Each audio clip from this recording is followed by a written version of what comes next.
Good morning everyone. एक बार फिर से आप जुड़ चुके हैं इंडियन हिस्ट्री चैनल के साथ, जिसमें हमने पढ़ना स्टार्ट किया था चाइल्ड पेडागोजी। चाइल्ड पेडागोजी में हमने सबसे पहले हमने आपको पढ़ाया बाल विकास के बारे में, और बाल विकास में हमने आपको बताया कि कैसे कैसे बच्चे का जन्म होता है और जन्म के साथ साथ उसमें क्या क्या विकास पाए जाते हैं। जैसे जैसे बच्चा बड़ा होता जाएगा वो माता पिता और अन्य आस पड़ोस और स्कूल से वो किस तरीके से सीखेगा, किस तरीके से गैंग बनाएगा, ये सारी बातें हमने बाल विकास में सबसे पहले सीखी। उसके बाद देखा हमने बच्चा जैसे जैसे बड़ा होगा उसमें कैसे कैसे भावनाएं उत्पन्न होती हैं, जिन्हें हमने फीलिंग बोला। और एक समय ऐसा आता है कि भावनाएं अपने चरमोत्कर्ष पे पहुंच जाती हैं, और चरमोत्कर्ष में पहुंचने के बाद ये फीलिंग संवेग का रूप ले लेती हैं, जिससे हमने आपको इमोशन को और संवेग को एक ही बोला। ये सारी बातें हमने आपको पिछले लेक्चर्स में समझाई। जब फीलिंग हो गई, इमोशन हो गई, इमोशन के साथ साथ हमने देखा बच्चे में डेवलपमेंट आना स्टार्ट हो जाएगा। और डेवलपमेंट के क्या क्या कारक हो सकते हैं, तो उसमें सबसे पहला कारक हमने सामाजिक विकास के तौर पर पढ़ना स्टार्ट किया। सामाजिक विकास में हमने आपको बताया कि जब छोटा सा बच्चा होता है जिसे हम शिशु बोलते हैं, तो वो शैशवावस्था में जाके समाज में जाकर किस तरीके से सीखना स्टार्ट करेगा। ये सारी बातें हमने अपने पिछले लेक्चर में सीख ली। उसके बाद हमने देखा कि बच्चा बड़ा होता चला गया तो उत्तर बाल्यावस्था और पूर्व बाल्यावस्था में उसने किस प्रकार अपने आप को समाज में रहकर ढाला होगा। कल के वीडियो में हमने देखा कि किशोरावस्था एक ऐसी अवस्था जो आंधी तूफान की अवस्था कही जाती है, इसमें जाकर बच्चा समाज में आकर किस तरीके से कार्य करता है। ये सारी बातें हमने एक बच्चे की सीख ली थी। हमें ये सारी बातें सीखना इसलिए इम्पोर्टेंट हो जाती है कि एक एग्जाम की दृष्टि से और सीटेट में अगर चाइल्ड पेडागोजी की बारे में बात करें तो बाल विकास हमें बहुत तेजी से पता होना चाहिए, जिससे कि हम बच्चे को समझ पाएं और बच्चे को समझने के साथ साथ हम जो है बच्चे को ठीक प्रकार से ज्ञान को बांट सकें। आज जो बात करेंगे हम एक ऐसे टॉपिक के बारे में चर्चा करेंगे, इसी सामाजिक विकास से रिलेटेड टॉपिक हो जाएगा। और आज हम सामाजिक विकास का बिल्कुल पूर्णतः रूप से एक एक तरीके से अपने टॉपिक को क्लोज कर देंगे। सामाजिक विकास में अगर देखें तो एक शिक्षक की बहुत बड़ी भूमिका रहती है, तो वो शिक्षक किस प्रकार भूमिका निभाता है और शिक्षक के क्या क्या कर्तव्य होना चाहिए सामाजिक विकास में एक बच्चे को लेकर। तो हम देखेंगे सामाजिक विकास में शिक्षक की भूमिका। पहला पॉइंट अगर हम समझना स्टार्ट करेंगे तो पहला हेडिंग आज आप समझेंगे सामाजिक विकास में शिक्षक की भूमिका। देखिए, शिक्षक की भूमिका एक बच्चे के लिए सबसे ज्यादा होती है, क्योंकि एक बच्चा जो है शिक्षक को जो है जीवन भर पढ़ता है। पढ़ने का मतलब हो गया जीवन भर देखेगा, और देखने के बाद जो है बच्चा जो है उन चीजों से सीखेगा। टीचर को सबसे ज्यादा एब्जॉर्ब करता है। तो अगर सबसे पहला क्वेश्चन में अगर मैं बताऊं आपसे, ये पूछा जा सकता है कि सबसे ज्यादा एब्जॉर्ब करने वालों में लड़के होते हैं या लड़कियां होती हैं। ये क्वेश्चन सीटेट के माध्यम में बहुत ज्यादा पूछा जाएगा आपसे। आपसे पूछा जाता है कि जो है टीचर्स को या किसी भी चीज को, वातावरण को जो है एब्जॉर्ब करने वाले जो होते हैं, या मैंने कहा एक तरीके से जो है उसे देखेंगे और देखने के बाद सबसे तेजी से अगर सीखेंगे, ऑब्जर्वेशन करेंगे, तो वो कौन है। तो आप ऐसी कंडीशन बताएंगे लड़कियां। लड़कियां किसी भी चीज को ज्यादा तेजी से एब्जॉर्ब करती हैं। एब्जॉर्ब के साथ साथ मैं आपको कहूँ ऑब्जर्वेशन करेंगी, कीनली ऑब्जर्वेशन करती हैं लड़कियां। तो एक क्वेश्चन आपके लिए ये तैयार हो गया। अब टीचर के लिए सबसे बड़ी बात अगर देखें सामाजिक विकास में शिक्षक की क्या भूमिका रहेगी, तो सबसे पहले अगर टीचर की बात करें तो वो अपनी क्लास का जो है सबसे ज्यादा जो शुद्ध बनाना है, उसे एक शुद्ध वातावरण बनाना है। वातावरण बहुत साफ होना चाहिए, शुद्ध वातावरण। देखिए, वातावरण से क्या आशय, वातावरण की बात करेंगे। देखते हैं वातावरण में क्या होता है कि एक बच्चे को ना अपनी क्लास में कोई भी स्वार्थपन नहीं दिखाना चाहिए, कि बच्चे को जो है इस तरीके के वातावरण में ढालें हम कि बच्चा क्लास को अपनापन में माने। एक क्लास को अपनापन माने, जितने शिक्षक आ रहे हैं उन्हें अपना मानते हुए अपनी राय या जो चीज समझ में नहीं आ रही है उस चीज को जो है तेजी से कंसल्ट करे टीचर के साथ में। जैसे कि मैंने कहा कि जब उसे हम एक खुला वातावरण देंगे और बच्चे को उसे क्लास को अपनापन महसूस कराएंगे, तो वो स्वयं ही क्लास के बारे में सोचेगा। जैसे कि मैंने बोला आपसे कि खिड़कियों को बंद करना हो गया, जाते समय छुट्टी के समय जो है पंखों को ध्यान रखना हो गया। मान लीजिए लाइट नहीं आ रही है, लाइट नहीं थी तब भी उसने जो है जो बटन लग रहे होंगे, उसके जो स्विच लग रहे होंगे, स्विच को देखा कि जो है कहीं ऑन और ऑफ तो नहीं है, कहीं ऐसा तो नहीं हो कि लाइट हमारे जाने के बाद आए और आने के बाद जो है पंखे चलते रहें और कोई पंखा खराब हो जाए। ये सारी बातें बच्चे को जो है अपनापन क्लास में लाना बहुत जरूरी है। तो अपनापन जो आएगा क्लास में, तो सबसे पहले जो वातावरण शुद्ध होगा वो किससे होगा, अनुशासन से होगा। आप ध्यान रखना, सर ने बताया था कि क्लास में अनुशासन होना बहुत जरूरी है। सभी बच्चे एक दूसरे को जो है अपनापन में जो है अगर डील करेंगे और टीचर के साथ में अगर अपनापन डील करेंगे, तो क्या होगा कि एक क्लास का वातावरण शुद्ध हो जाएगा। एक बच्चे की मेंटेलिटी में कभी नहीं आना चाहिए कि एक टीचर जो है उस वाले बच्चे से तो बहुत ज्यादा लगाव रखते हैं और मुझसे कभी नहीं रखते। अगर ऐसी कंडीशन आ गई तो बच्चा जो अपने अंदर जो डाउट्स बच्चे के अगर पैदा हो रहे हैं तो उन डाउट्स को कभी भी वो क्लियर नहीं कर पाएगा। नंबर एक बात आपको वातावरण के बारे में समझ में आ गया होगा। इसके बाद बात करें अगर, तो दूसरा चीज हम पढ़ेंगे जो एक शिक्षक के लिए बहुत ज्यादा इंपॉर्टेंट हो जाती है कि पर्याप्त मात्रा में पाठ्यक्रम होना बहुत जरूरी है। पर्याप्त मात्रा में पाठ्यक्रम, देखिए जो पढ़ाया जा रहा है वो इतना पढ़ाया जाए कि बच्चा उस चीज को जो है एक साथ जो है समझ सकता हो। ऐसा नहीं है कि जो है हम देखें कि एक ही समय में हमने बहुत सारी चीज बच्चों पे लोड डाल दी और लोड डालने के बाद बच्चों को दिक्कत होने लगी। जैसे कि कभी कभी हमने देखा है एक शिक्षक की बातें जब होती हैं तो बच्चा हमसे आगे कंप्लेन करता है कि समय कम है और समय के साथ साथ सिलेबस बहुत ज्यादा है। तो उस चीज को हमें बहुत ज्यादा समझना होगा कि उस सिलेबस को किस प्रकार डिवाइड करना है।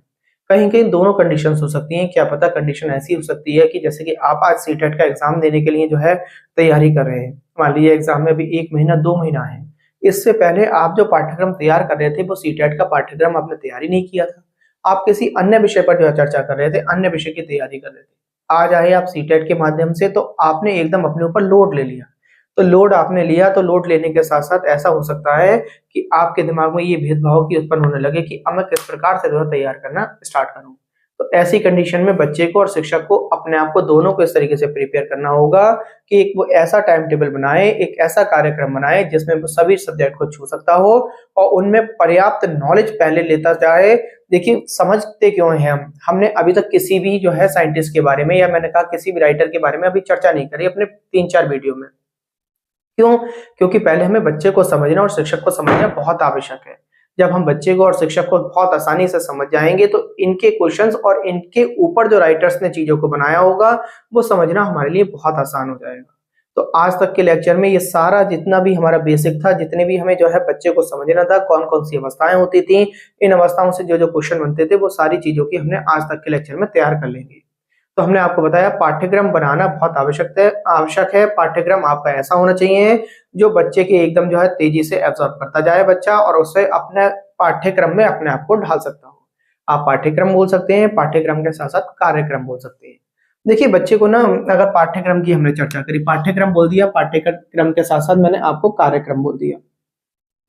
कार्यक्रम के साथ साथ अगर हम बात करें तो बच्चे को ना बहुत सारी योजनाओं में भी ना पार्टिसिपेट कराना चाहिए जिससे कि बच्चा सीखे। जैसे कि मैंने कहा आपकी वाद विवाद प्रतियोगिताएं होती हैं, तो वाद विवाद प्रतियोगिताएं जब होंगी तो बच्चा बोलना सीखेगा और बच्चा जब बोलना सीखेगा तो अपने अंदर के जितने भी कंसल्ट होंगे वो आगे बाहर निकालना सीखेगा। नाटकों में उसे भाग लेना बहुत ज्यादा आवश्यक है। और आजकल क्या हो रहा है, एक शिक्षक ना इन चीजों से जो है बच्चे को बचाता जा रहा है। वो क्या देता है, कहाँ आप नाटक में भाग ले रहे हो, आप अपनी पढ़ाई को खराब कर रहे हो। मगर ये है वो पढ़ाई को तो मैंने माना कि कहीं ना कहीं पढ़ाई पर उसका असर पड़ रहा होगा, बट वो समाज में जो आगे जो तैयार होना था इस पढ़ाई के बाद, जो अपने आप को उसे जो है किसी मंच पे आकर जो है आकर खड़ा करना था, कहीं नौकरी करने जाता तो नौकरी करने के बाद उसे इंटरव्यू अगर फेस करना था तो वो इंटरव्यू कैसे फेस कर पाएगा, वो उस माइक को कैसे फेस कर पाएगा, बच्चे ने कभी आज तक सीखा ही नहीं होगा। तो ये वाद विवाद होना, नाटक लेना, ये सारी चीजों में बहुत ज्यादा उसे पार्टिसिपेट करना जरूरी है। जैसे मैंने कह दिया नाटक बहुत ज्यादा इंपोर्टेंट हो जाएगा आपका, वाद विवाद बहुत ज्यादा इंपॉर्टेंट हो जाएगा। वाद विवाद के साथ साथ अगर मैं कहूँ कि देखिए क्या होता है, हमने ना आजकल, कल भी मैंने अपने जो है लेक्चर में चर्चा करी थी कि स्कूलों ने क्या करा, प्रेयर भी ना बहुत सारे स्कूल क्या करते जा रहे हैं, बंद करते चले जा रहे हैं प्रेयर। ये बहुत बड़ी जो है हमारे यहाँ कमी होने वाली है प्रेयर बंद होना। क्यों? बच्चा इन प्रेयर से भी बहुत सारी चीजें सीखा करता था, मैंने कल के वीडियो में भी बताई आपको। जैसे कि मैंने कहा प्रेयर में जो है कुल 4 या 5 बच्चे आए, उन्होंने जो है प्रेयर कराना स्टार्ट कर दी। 1 या 2 बच्चे आए, उन्होंने प्लेस बोला के। कुछ बच्चे ऐसे आए, 1 या 2 बच्चे आए, वो जो है हिंदी और इंग्लिश की न्यूज़पेपर की जो हेडलाइंस जो भी मैन रही होगी उसने वो आकर बोली होगी। किसी बच्चे ने कविता सुनाई होगी, किसी ने किसी टॉपिक पे आकर डिस्कस किया होगा, किसी ने जो दिन रहा होगा उस दिन के बारे में खासियत बताई होगी कि आज के दिन में क्या हुआ था। तो धीरे धीरे हमने क्या करा, 10 या 15 बच्चों को डेली मौका मिलना स्टार्ट होता है। तो मौका मिलने से क्या होगा, वो ना माइक पर आकर बोलना स्टार्ट करेगा, आपको खड़े होने का ढंग आएगा उसका। बच्चा जो है धीरे धीरे अंदर से जितने भी हेजिटेशन होंगी जो है वो निकलना, रिमूव होना स्टार्ट हो जाएंगी। अब ये ऐसा नहीं है कि एक ही तरीके के बच्चे डेली सारी चीजों को कर रहे हैं, ये क्लास वाइज टीचर को बनाने होंगे, क्लास वाइज के साथ साथ रोल नंबर वाइज बनाने होंगे बच्चे को। और रोल नंबर के साथ साथ आप देखेंगे कोई एक शैतान बच्चा भी होगा ना, तो शैतान बच्चे का भी एक दिन नंबर जरूर आएगा। और धीरे धीरे क्या होगा, वो भी जो है अपने मन से हेजिटेशन निकालने लगेगा। और क्या होते हैं ना, जैसे कि असेंबली में एक बच्चा बोल रहा है तो बाकी बच्चे उसे देख रहे हैं, और देख रहे हैं तो देखते समय समझेंगे उसे कि हाँ इसने बिल्कुल सही बोला, अरे इसका तो खड़े होने का तरीका बिल्कुल सही नहीं था, इसका बोलने का तरीका बड़ा गंदा था, इसके बोलने के तरीके से तो हमें समझ में नहीं आया कि कल को क्या होगा, मैं बोलूंगा और मैं बोलकर दिखाऊंगा कि किस तरीके से बोला जाता है। तो ये सारी चीजें होना बहुत इंपॉर्टेंट हो जाती है।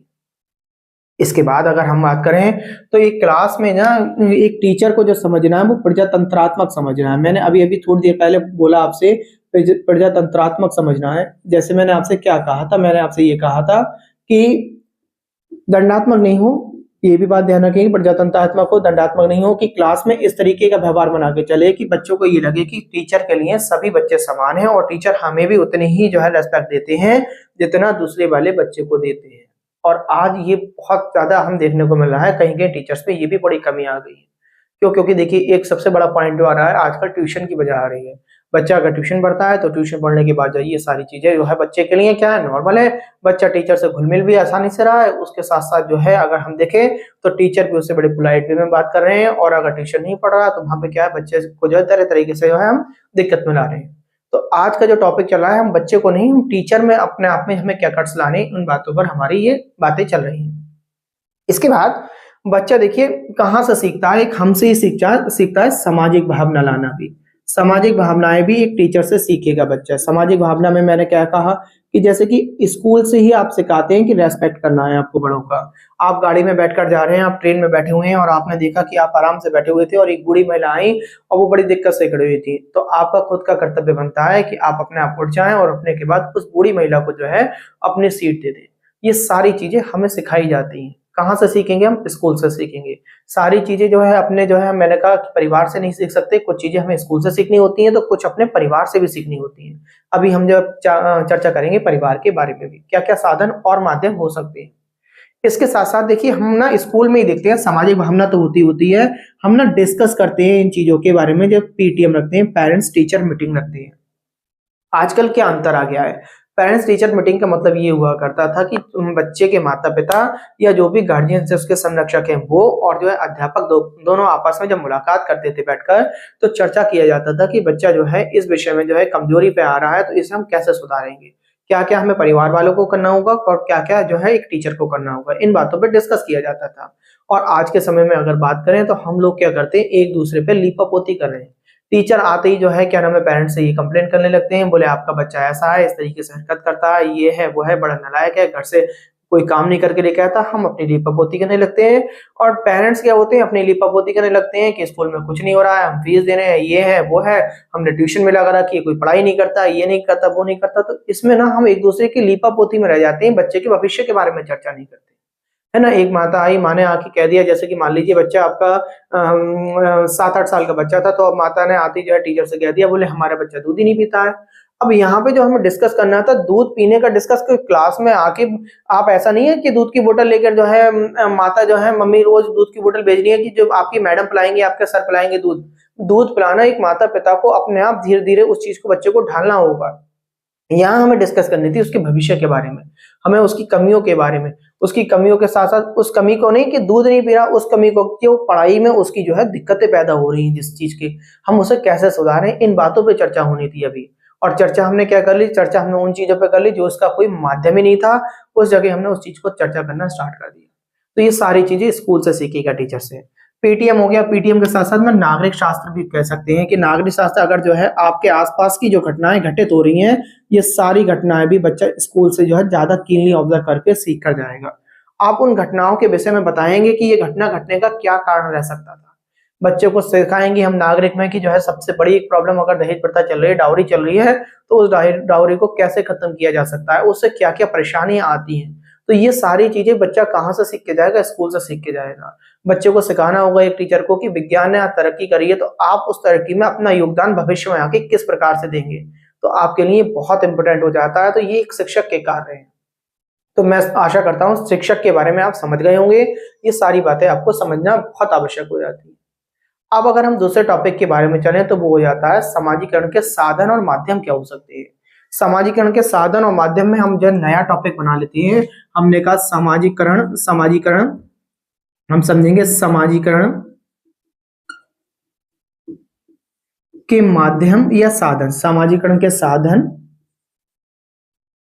और माध्यम, क्या क्या साधन हो सकते हैं और किस किस माध्यम से हम जो है एक बच्चे को जो है सामाजिकरण में हम ला सकते हैं, समाज में वो कर सकता है। तो सबसे पहला माध्यम अगर हम चर्चा करेंगे तो हम करेंगे परिवार के बारे में।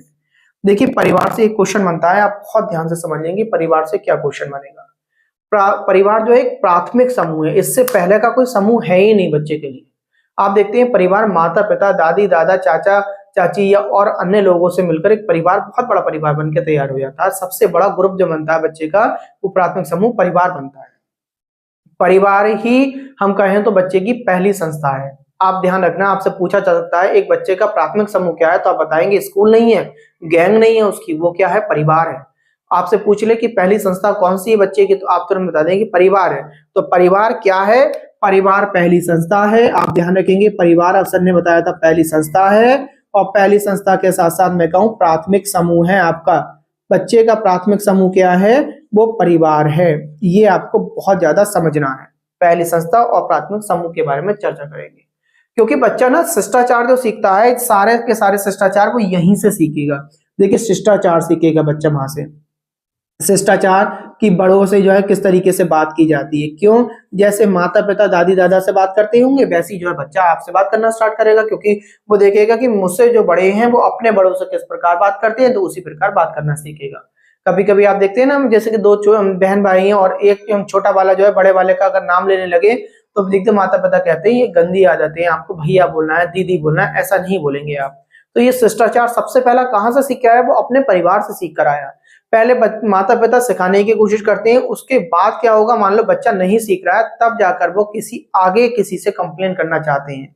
बाद में जाके कहते हैं टीचर के पास पेटीएम में बच्चों के सामने कहते हैं, बच्चे से पूछते हैं, बोले कह दें हम आपकी कंप्लेन, कह दें अब तो नहीं करोगे ऐसा, अब तो नहीं करोगे, फिर भी बच्चों को अलर्ट करना चाहते हैं। उसके बाद भी बच्चा अगर नहीं मानता तब माता पिता कहते हैं टीचर से कि हमारे बच्चे में ये कमी है कि ये बड़ों का नाम लेता है, बड़ों से नमस्ते नहीं करता है।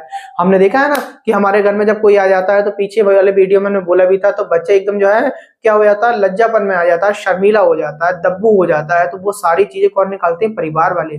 परिवार वाले तो कहते हैं बाहर आओ, अंकल आए हैं, अंकल से नमस्ते करो, अंकल के पैर छूइए। इस तरीके से सारी जो शिष्टाचार सिखाए जाते हैं वो कहाँ से सीखता है बच्चा, पहला पॉइंट हो गया परिवार। तो शायद मैं समझ रहा हूँ ये सारी बातें आपको क्लियर हो गई होगी।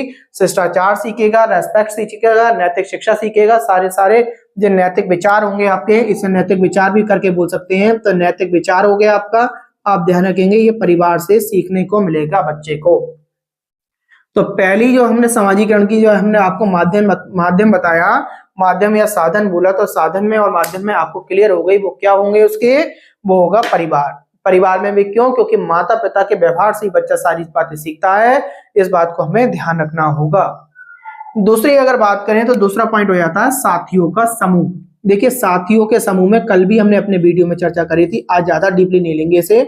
साथियों का समूह, जो साथियों का समूह बताया था, मैंने कहा था आपसे टोली से सीखता है, टोली से बहुत ज्यादा सीखता है। मैंने कहा है कि जैसे कि टोली में जो है मिलजुल कर रहना हो गया, मिलजुल कर रहने के साथ साथ मिलजुल कर खाना हो गया, मिलजुल के खाने के साथ साथ अगर हम बात करें तो वो अपनी चीजों को शेयर करते हैं, बहुत सारी चीजों को टोली ही उन्हें सिखाती है। क्योंकि एक टोली में जो है भिन्न भिन्न प्रकार के बच्चे होते हैं, और भिन्न भिन्न प्रकार के बच्चे का मतलब हो गया कि भिन्न भिन्न जाति और विभिन्न वर्ग से होंगे।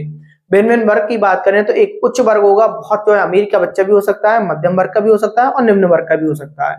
और जब वो अपने आप टोली में आ जाते हैं एक दूसरे के साथ में, तो टोली में आने के बाद वो क्या करेंगे, अपने आप को ना एक तरीके से कलात्मक खेल खेलेंगे आपस में मिलकर। और जब कलात्मक खेल खेल रहा होगा तो एक बच्चा कहेगा नहीं नहीं हमारे पापा ऐसे उठते हैं, हमारी मम्मी ऐसे उठती है, हमारी मम्मी जो है पापा इतने बजे सोते हैं, ये हो गया इतने बजे सोना है हमें। तो बच्चा सीखना स्टार्ट हो जाता है। मान लीजिए एक घर के परिवार में पापा जी रात को दुकान जो है अपनी दुकान को बंद करके 12 बजे रात को आ रहे हैं, 11 बजे आ रहे हैं रात को, तो माता जी भी लेट सोएंगी उनकी वजह से। अब हुआ क्या, तो बच्चे ने यही तो देखा कि 12 बजे 1 बजे तक सोना होता है हमें, और दूसरे ने कहा कि नहीं नहीं सोने का सही टाइम जो है हमारे पापा जी कहते हैं कि रात को 9 बजे सो जाना चाहिए हमें। तो उस कलात्मक खेल जब खेल रहे होंगे ना, तो बच्चे को ज्ञान हो जाएगा कि जो है सही टाइम क्या है, हमें इतने समय तक सोना है, इतने घंटे सोए और उसके बाद इतनी जल्दी हमें सुबह को उठना होगा।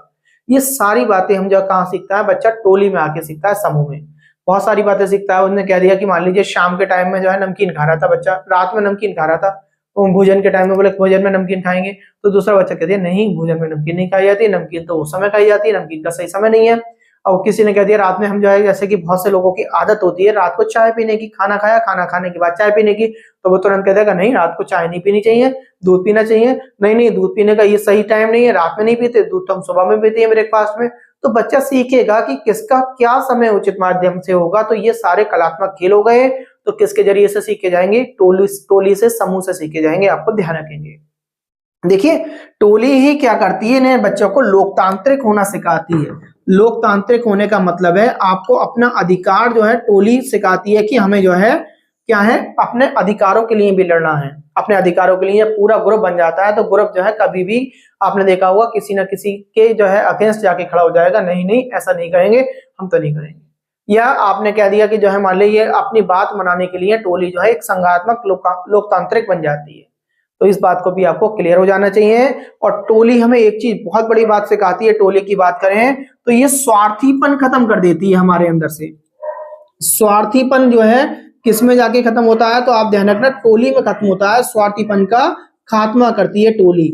मैंने आपसे क्या कहा, टोली में जाके बच्चा अपनी चीजों को शेयर करता है, बांटता है। ये सारी चीजें बंद कर देगा तो ये किस में सीखेगा? टोली में सीखेगा। तो ये बात भी आपके लिए क्लियर हो गई होगी। तो स्वार्थीपन आपकी क्लियर हो गई, लोकतांत्रिक होना आपको क्लियर हो गया। इसके बाद अगर तीसरे पॉइंट की अगर हम बात करें तो वो जाता है स्कूल के बारे में। देखिए, स्कूल ही हमें सिखाता है कि सामाजिक मूल्य क्या है, समाज में रहकर हमारा मूल्य क्या होगा। तीसरे पॉइंट की अगर बात करें, हमने पहला पॉइंट परिवार कर लिया, दूसरा साथियों का समूह यानी टोली पर चर्चा कर ली।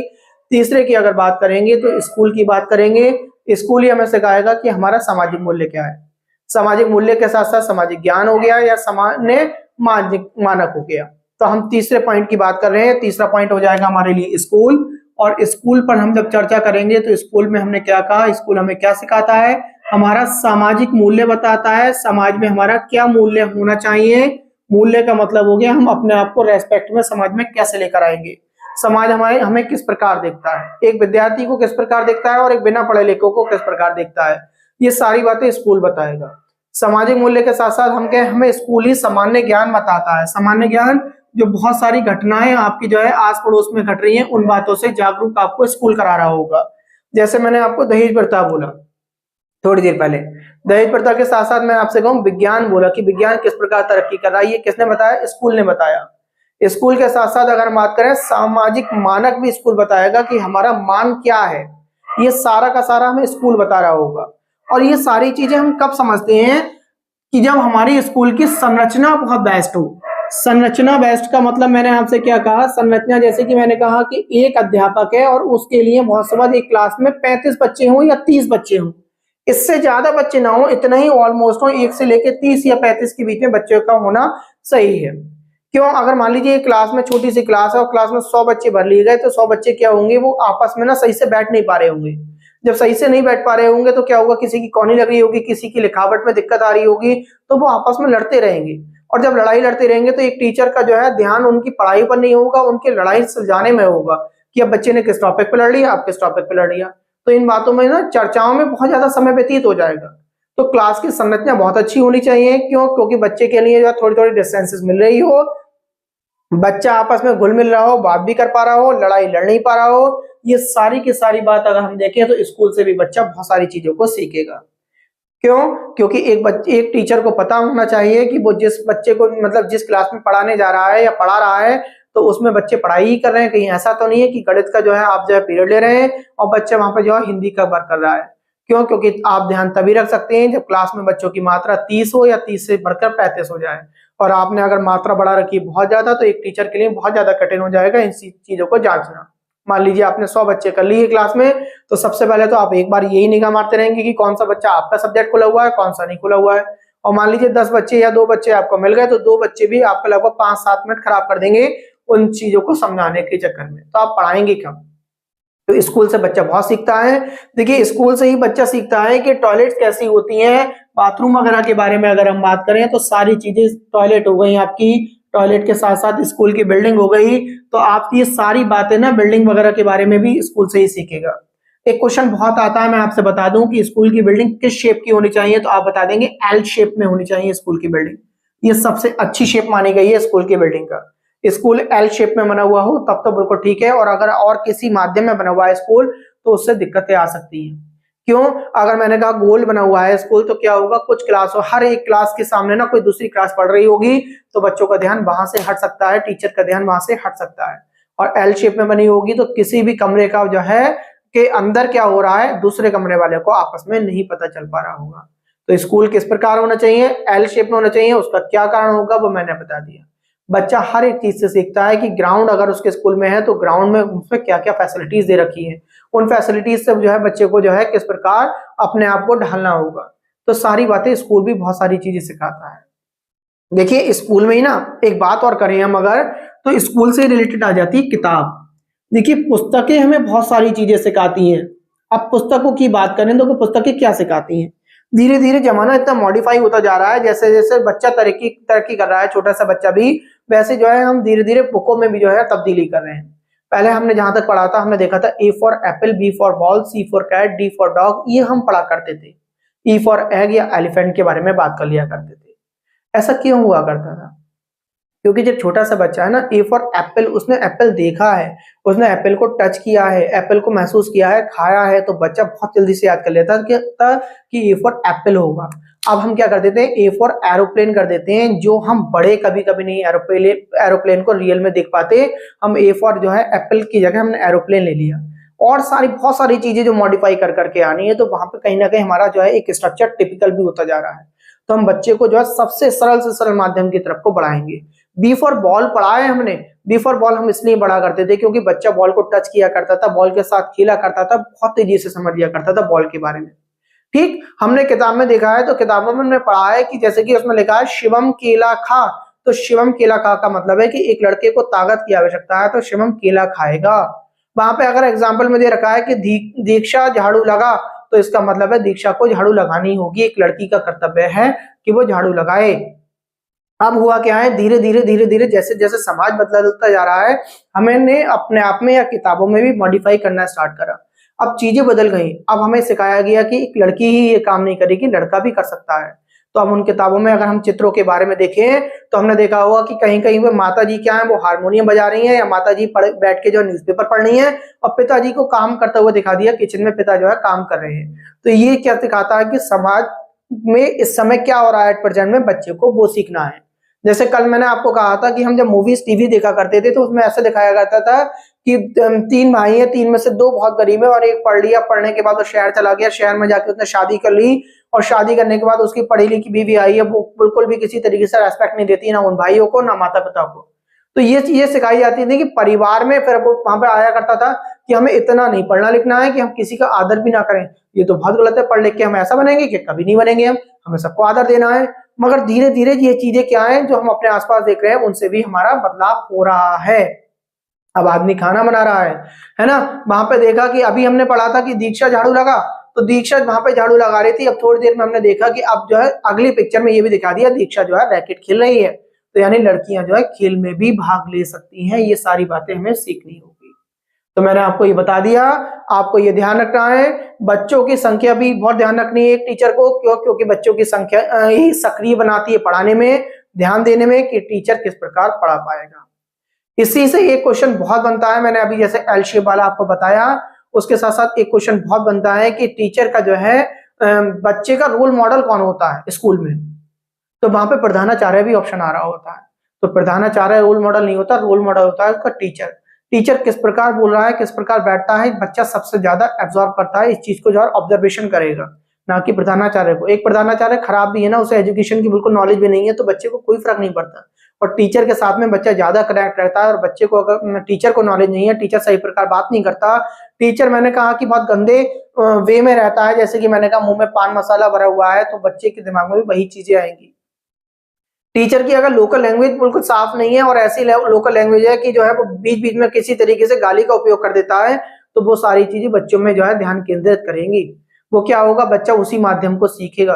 तो आजकल के जो टीचर हैं, अगर हमने देखा है कि बहुत सारे टीचर देखेंगे तो 100 में से अगर जो है 10 टीचर जो है अपने आप को इतना वेल मेंटेन करके आ रहे हैं कि केवल एक शिक्षक की बात ही पढ़ाई करा रहे होंगे वो आपको, और बनना टीचर क्या है, एक तरीके से जीन्स और टी शर्ट पहना और उसके बाद बच्चे की तरफ को बढ़ते चले जा रहे हैं। बच्चा क्या है, उसी तरीके से सीख रहा है और उसी फैशनेबल में आ रहा है, चाहे वो स्थिति, उसकी संस्कृति वहां पे बिलोंग करती हो या नहीं करती हो। तो शिक्षा के माध्यम से हटकर वो पीछे को हटता जा रहा है। तो हमारा सबसे बड़ा रोल मॉडल हमें टीचर होता है। तो टीचर जब हम बन जाएंगे तो हमें बहुत ध्यान रखना होगा अपने पहनावे पे, अपने बातचीत करने पर, कि कब हमें अपने पहनावे को बदलना होगा, कब हमें अपने पहनावे को नहीं बदलना होगा। स्कूल में जब जाएंगे तो आप एक सिंपल पोशाक में जा रहे होंगे और किसी फंक्शन में जा रहे होंगे तो वो आपकी पोशाक अलग रही होगी। और उन फंक्शंस में भी एक टीचर को बहुत ज्यादा सोचना होता है कि क्या मेरा इस फंक्शन में ये कपड़ा पहनना उचित रहेगा।